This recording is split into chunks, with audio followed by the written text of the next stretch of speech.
नमस्कार, उत्तराखंड की खबरों में आपका स्वागत है और मैं आपके साथ प्रिया बिस्ट। बुलेटिन की शुरुआत करेंगे।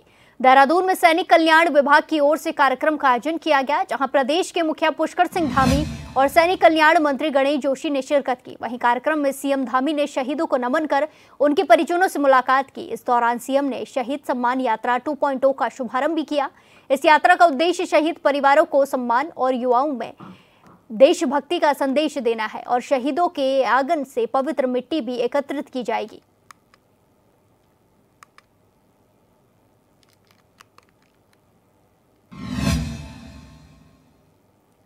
उत्तराखंड में नकल प्रकरण की गंभीरता को लेकर सरकार ने सख्त कार्रवाई की है और नकल प्रकरण में अफसर KN तिवारी को तत्काल निलंबित कर दिया गया है। इसी को लेकर मुख्यमंत्री पुष्कर सिंह धामी ने कहा कि पिछले 4 सालों में उत्तराखंड सरकार में लगभग 25,000 नियुक्तियां पारदर्शी और निष्पक्ष तरीके से संपन्न की गई हैं। ऐसे बीच कोई ऐसा प्रकरण नहीं आया जिसमें नकल की गई हो।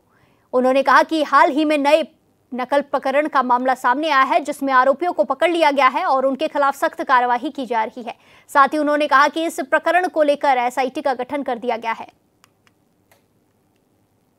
परिणाम है, पिछले 4 वर्षों में हमने 25,000 नियुक्तियां पारदर्शी और निष्पक्ष तरीके से संपन्न की हैं। उसी का परिणाम है कि आज 25,000 अभी तक नियुक्तियां संपन्न हो चुकी हैं और एक में भी किसी में भी कोई ऐसा प्रकरण नहीं आया जिसमें कहीं पर नकल की गई हो, कहीं पर पारदर्शिता न अपनाई गई हो। और एक प्रकरण जो सामने आया है उसमें प्रथम दृष्टया जिनको भी जो भी आरोपी थे उनके खिलाफ कार्रवाई हुई है, उनको पकड़ लिया गया है और उसमें सघन जांच चल रही है। जो भी उस केंद्र से संबंधित या उस परीक्षा से संबंधित जिनके ऊपर भी अपने दायित्वों का निर्वहन करने का आरोप है या जिन्होंने कर्तव्यों में ढिलाई बरती है, उनके खिलाफ कठोर कार्रवाई होगी। किसी को छोड़ा नहीं जाएगा। एक एक नकल माफिया को या नकल के काम को आगे बढ़ाने वालों या जिन्होंने भी इस भर्ती प्रक्रिया को खराब करने का प्रयास किया है, उनको जेल की सलाखों के पीछे भेजा जाएगा। इसके लिए SIT का गठन कर दिया गया है। बरसात के बाद पुनः प्रारंभ हुई चारधाम यात्रा को लेकर केदारनाथ विधानसभा की बीजेपी विधायक आशा नौटियाल ने कहा कि यात्रा का दिव्य चरण अब पूरी तरह से शुरू हो चुका है और श्रद्धालु बड़ी संख्या में धामों की ओर रुख कर रहे हैं। उन्होंने बताया कि वर्तमान में प्रतिदिन लगभग 15,000 श्रद्धालु दर्शन करने के लिए पहुंच रहे हैं और जैसे जैसे मौसम सामान्य हो रहा है, ये संख्या लगातार बढ़ रही है। वहाँ पर रूपरेखा तैयार की गई है। देखिए, बरसात के बाद द्वितीय चरण की यात्रा अब नवरात्रि से प्रारंभ हुई है और अभी धीरे धीरे यात्री पहुंच रहे हैं, जो कि मुझे लगता है हर दिन 15,000 के करीब यात्री केदारनाथ पहुंच रहे हैं। यमुनोत्री विधानसभा से निर्दलीय विधायक के सीएम आवास घेराव के दौरान लगाए गए आरोपों पर बीजेपी विधायक दुर्गेश्वर लाल ने पलटवार किया। उन्होंने कहा कि चुनाव नजदीक आते ही कुछ लोग राजनीतिक हाथकंडे अपनाकर सरकार पर बेबुनियाद आरोप लगा रहे हैं। उन्होंने स्पष्ट किया है कि धामी सरकार हर अंतिम छोर पर बैठे व्यक्ति के साथ खड़ी है और विकास कार्यों को प्राथमिकता दे रही है। देखने को मिला कि जो निर्दलीय विधायक है वो लगातार देहरादून आ रहे थे, लेकिन उनका आरोप है कि सरकार ने साजिश के तहत पुलिस को वहाँ खड़ा करके उनको आने नहीं दिया। क्या कहेंगे इसकी? ये बेसिकली अब उनके जो है चुनाव सामने आ गया है, तो चुनाव हथकंडे अपनाने के लिए लोग कुछ ना कुछ कर ही रहे हैं। वो बेसिकली अपने जो लोग या राजनेताओं की थोड़ी सी खूबियाँ होती है। तो सरकार पूरी तरह से उनके बयान अपने अब जो उन्होंने मंचों के माध्यम से कहा कि मैंने मुख्यमंत्री से जो है 5% मांगा है तो उन्होंने 25% दिया है, तो यही तो स्पष्ट नहीं हो पा रहा है। लेकिन आज सरकार जो है, धामी सरकार एक अंतिम छोर पे बैठे हुए व्यक्ति के साथ है और हर आदमी के साथ खड़ी है। और जो भी उन्होंने बयानबाजी दी, अपनी जो अभी पॉलिटिकल एजेंडा है उसको चलाने का है। विधायक जी, देहरादून में बीजेपी विधायक दुर्गेश्वर लाल ने परेड ग्राउंड में प्रदर्शन कर रहे युवाओं पर बड़ा बयान दिया। उन्होंने कहा कि बच्चों को पढ़ाई पर ध्यान देना चाहिए, ना कि अनर्गल बयानबाजी में पड़ना चाहिए। विधायक ने आरोप लगाया है कि प्रदर्शन के पीछे कुछ लोग षड्यंत्र रच रहे हैं और युवाओं को ढाल बनाकर सरकार को बदनाम करने का काम कर रहे हैं।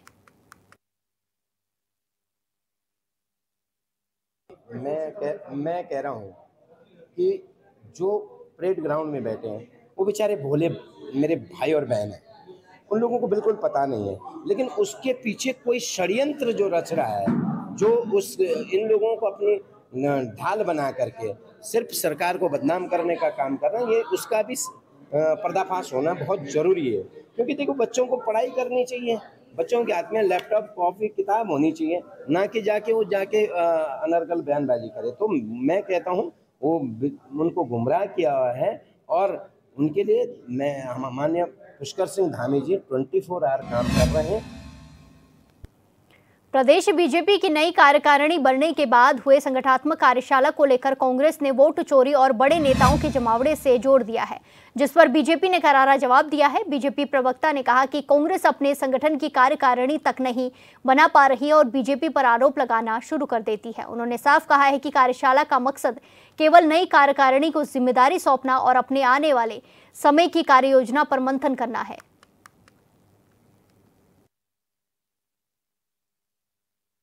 कांग्रेस का हाल है खिसियानी बिल्ली खंबा नोचे। अपने संगठन में कांग्रेस से कुछ होता नहीं, अपनी कार्यकारिणी बनती नहीं है और आरोप वो भारतीय जनता पार्टी के ऊपर लगाते हैं। हमारे अभी नवनियुक्त पदाधिकारी बने हैं, उनकी कार्यशाला थी, उसमें हमारे संगठन राष्ट्रीय संगठन महामंत्री बी एल संतोष जी यहाँ पर पहुंचे, हमारे प्रभारी जी यहाँ पर पहुंचे, हमारे मुख्यमंत्री अध्यक्ष जी के साथ में सभी जो नए पदाधिकारी बने उनके साथ एक कार्यशाला, उसमें कार्य योजना हमारी कैसे रहेगी, काम कैसे रहेगा, संगठन की जिम्मेदारियां क्या क्या होंगी, इन पर चर्चा और विचार विमर्श था। कहीं ना कहीं कांग्रेस जहां पर खुद एक हाशिए पर चली गई है, जनता ने भी उन्हें हाशिए पर डाल दिया और संगठन ने भी उनको हाशिए पर डाल दिया, वो हम पर आरोप लगाए तो मुझे लगता है कि ठीक नहीं।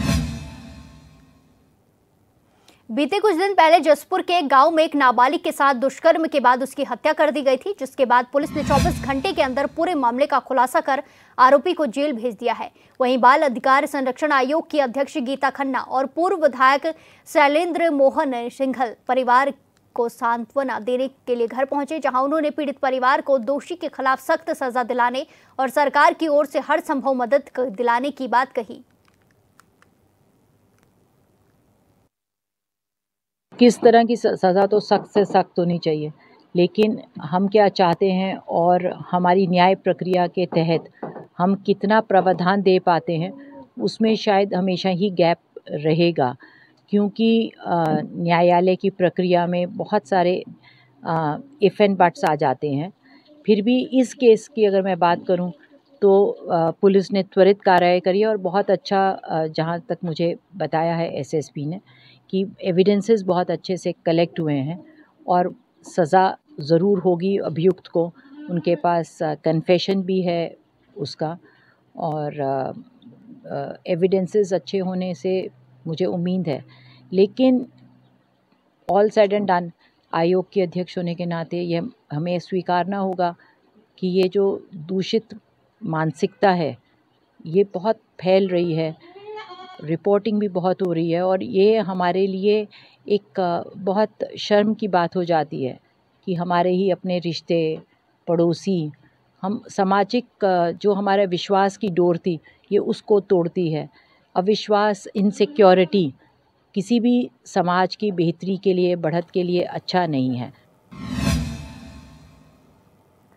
स्वच्छता ही सेवा पखवाड़े के तहत विकास भवन परिसर में मुख्य विकास अधिकारी गिरीश गुणवंत की उपस्थिति में सफाई अभियान चलाया गया। मुख्य विकास अधिकारी ने सफाई अभियान में शामिल विकास भवन कार्यालयों के सभी अधिकारियों व कर्मचारियों को स्वच्छता को अपने दैनिक जीवन का हिस्सा बनाने का संदेश दिया है। आयोजित इस सफाई अभियान में अधिकारियों और कर्मचारियों द्वारा विकास भवन के अंडरग्राउंड नाले समेत परिसर की व्यापक स्तर पर सफाई की गई है। वहीं संकलित किए गए सूखे और गीले कूड़े के अलावा ठोस अपशिष्ट को अलग अलग संकलित कर नगर पालिका के कूड़ा वाहन में लाद कर कूड़ा निस्तारण केंद्र भेजा गया। ये जैसा कि आपको विदित है कि 17 सितंबर से 2 अक्टूबर तक हम लोग स्वच्छता ही सेवा पखवाड़ा मना रहे हैं। तो इसी क्रम में हम लोग आज यहाँ पे विकास भवन में, जो विकास भवन के जो जितने भी हमारे कार्यालय हैं, विकास भवन के जो परिसर है, इसकी साफ़ सफाई हम लोग कर रहे हैं। और जैसा आपने देखा, इसके बीच से एक, हमारे विकास भवन के बीच से एक बड़ा नाला भी इसमें गुजरता है, तो इसमें भी काफ़ी गंदगी है।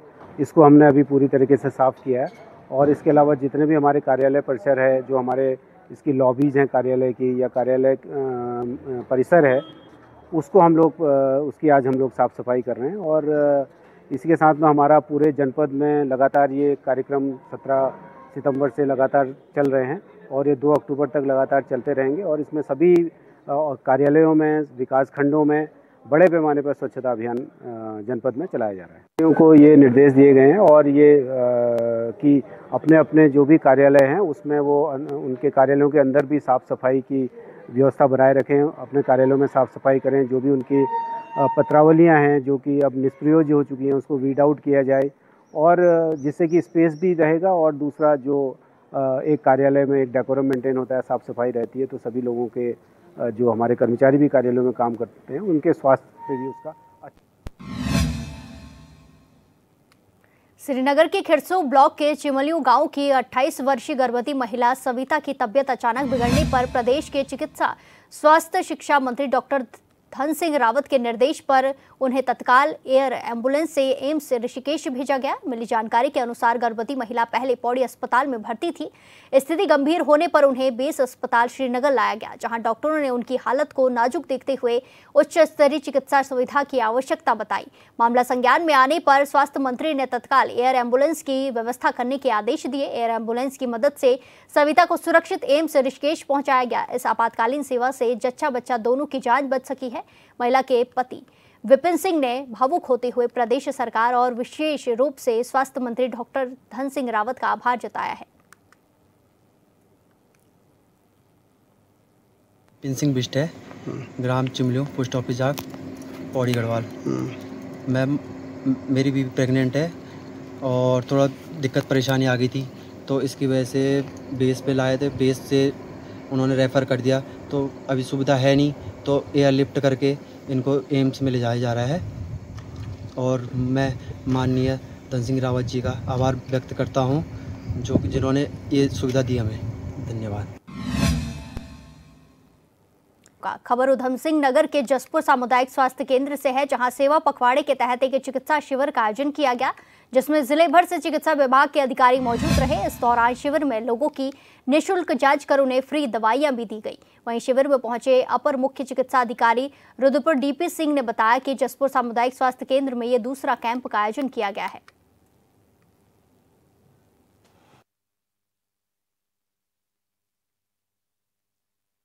ये आज एक तो यहाँ बताऊंगा दूसरा कैंप लग रहा है आज 25 तारीख को जसपुर में। इसमें स्वस्थ नारी सशक्त परिवार अभियान के तहत ये कैंप लगाया गया है। इसमें हमारे सभी ओपीडी, सभी विशेषज्ञ हैं, जैसे सर्जन है, मेडिसिन है, गायनी वाले हैं, ईएनटी है, आई है, स्किन है, सभी लोग आए हैं, विशेषज्ञ आए हुए हैं। यहाँ पर दिव्यांग सर्टिफिकेट भी बन रहे हैं। मानसिक वाले डॉक्टर्स को भी हमने बुला रखा है यहाँ पर। तो सभी लोगों का यहाँ पर फ्री में इलाज हो रहा है, फ्री में सर्टिफिकेट बन रहे हैं और फ्री में दवाइयाँ दी जा रही हैं। इससे कि जितनी ज़्यादा हमने महिलाओं के ऊपर ज़्यादा फोकस है, जैसे इसका नाम भी है स्वस्थ नारी सशक्त अभियान में, तो इसमें महिलाओं के ऊपर जो है ज़्यादा फोकस है। तो इसमें जो एनसी है, एंटीनेटल केयर वाली महिलाएं होती हैं, वो गर्भवती महिलाएं होती हैं, तो हमने गायनी वाले विशेषज्ञ डॉक्टर को बुला रखा है, जिससे अधिक से अधिक लोगों को फायदा हो सके। फिलहाल तो 15 दिन के 17 सितंबर से 2 अक्टूबर के लिए लगाया गया है। ये मोदी जी के जन्मदिन के उपलक्ष्य में उनकी तरफ से जैसे आदेश आया है, 15 दिन में हम प्रयास करेंगे ज़्यादा से ज़्यादा पब्लिक को कवर हो जाए। और आगे वाले कैंपों में जैसे ऊपर से शासनादेश होगा या हमें मिलेगा तो हम लगाते रहेंगे, और अगर हमें जरूरत पड़ेगी बीच में तो हम अपनी तरफ से भी कैंप लगा देंगे। स्वस्थ नारी सशक्त परिवार अभियान के तहत आज सामुदायिक स्वास्थ्य केंद्र जसपुर में एक बृहद चिकित्सक शिविर का आयोजन किया जा रहा है, जिसमें विभिन्न तरह के स्पेशलिस्ट रुद्रपुर, काशीपुर और जगह से आए हुए हैं। साथ ही विकलांग कैंप के लिए भी पूरी टीम आई हुई है, जो आज यहाँ पर करीब 800 रजिस्ट्रेशन अभी तक हो चुके हैं। इसके अलावा जो मरीज और भी आए हैं जिनकी जांचें होंगी, उनकी सर्जरी भी बाद में कराई जाएगी। साथ ही इसके अलावा जो और अन्य लोग आ रहे हैं हमारे, उनका भी इलाज निःशुल्क और निःशुल्क जांचें कराई जा रही हैं। हाँ, यहाँ पर स्त्री के, आंखों के, हड्डी के और पेट के सर्जन आए हुए हैं। साथ ही जो इस तरह के कैंप में अगर उत्तरकाशी के गांजड़ा क्षेत्र के गोरसाड़ा गांव के इंद्रमणि पिछले 7 सालों से सऊदी अरब में फंसा हुआ है, जहां उसे बधवा मजदूरी करवाई जा रही है। परिवारजनों का कहना है कि वो सऊदी में किसी कंपनी में वाहन चालक के रूप में काम कर अपने परिवार का पालन पोषण कर रहे थे, पर अचानक 2019 में वाहन दुर्घटना होने पर उन्हें 1 साल की सजा सुनाई गई थी। सजा काटने के बाद कंपनी ने उनका पासपोर्ट जब्त कर रखा है और उन्हें बधवा मजदूरी के तौर पर काम किया जा रहा है, जिसके कारण उन्हें स्वदेश नहीं आने दिया जा रहा है। आज परिवारजनों ने जन प्रतिनिधियों के साथ जिलाधिकारी से मुलाकात कर उन्हें स्वदेश वापस लाने की गुहार लगाई है। ग्राम गोठाड़ा से मेरे पिता जो कि श्री इंद्रमणि ग्राम गोठाड़ा से मेरे पिता जो कि श्री इंद्रमणि नौटियाल सऊदी अरब में फंसे हुए हैं 8 साल से। उसी के बारे में मैं जिलाधिकारी सर से मिलने आई थी। उनसे आश्वासन मिला है कि वो इस बात पे कार्रवाई करेंगे आगे। मेरे पिता जो हैं वहाँ 2018 में गए थे और 19 में उनके साथ एक कैजुअल्टी हुई थी, जिसकी वजह से उन्होंने 1 साल की सज़ा काटी है। लेकिन वहाँ के जो मालिक हैं वो उन्होंने उन्हें अभी तक बंधुआ मजदूर बना रखा है और स्वदेश वापसी नहीं भेज रहे हैं उन्हें। डीएम सर ने यही आश्वासन दिया है कि मैं इस बारे में आगे बात करूंगा और आपको ज़रूर इस बारे में आगे जाके कुछ जानकारी दूंगा। माननीय जिलाधिकारी महोदय से अपने गाजना क्षेत्र के जो है गोठाड़ा निवासी इंद्रमणि नौटियाल जी के संदर्भ में मिले। उनका परिवार, उनकी बालिका और उनकी धर्मपत्नी के साथ में ये मामला सऊदी अरब में हमारे जो इंद्रमणि नौटियाल हैं वो एक कंपनी में काम करते थे, जिस कंपनी में वो गाड़ी चलाते थे। तो गाड़ी चलाते उनका कोई हादसा हो गया था। तो जिस हादसे के शिकार में कुछ लोगों की मृत्यु हो गई थी, तो उस संदर्भ में उन्होंने जो है 1 साल की जो वहाँ पर सज़ा भी काट ली है। लेकिन अब कंपनी की जो गलती थी, कंपनी ने जो है मेरे ख्याल से इंश्योर्ड नहीं था, तो जिस कारण से जो है अब कंपनी ने जो है उनको इंद्रमणि नौटियाल जी को जो है अपने कंपनी में ही है अपने पास ही रखा। उनका जो है पासपोर्ट वगैरह उनका जब्त कर रखा है और उनको जो है हिंदुस्तान आने नहीं दिया जा रहा है। तो अब मेरा जो है जिलाधिकारी जी के माध्यम से अपने विदेश मंत्रालय से निवेदन है कि इंद्रमणि नौटियाल जी के जो उनका परिवार आज जो है बहुत ही दयनीय स्थिति में है, उनकी आजीविका का उनका संकट है। तो अगर क्योंकि उनका आजीविका एकमात्र साधन उनके पिता थे और वो विदेश में फंसे हुए हैं और कंपनी ने उनको जो है बंधुआ मजदूर के रूप में अपने पास रखा हुआ है। तो मेरा विदेश मंत्रालय से निवेदन है कि उनको स्वदेश वापसी के लिए जो है उनका सकारात्मक पहल कर उनको जो है स्वदेश वापस लाया जाए। ज्योतिर्मठ में इन दिनों शारदीय नवरात्रि पर्व को लेकर स्थानीय मठ मंदिरों श्रद्धालुओं की आमद से गुलजार नजर आ रहा है। वहीं ज्योतिर्मठ के ज्योतिषपीठ में 64 योनियों मंदिर में भी स्थापित एक अद्भुत अलौकिक और दिव्य आभा युक्त श्री यंत्र स्फटिक मणि के दर्शन के लिए भी मठ में बड़ी संख्या में श्रद्धालु पहुंच रहे हैं।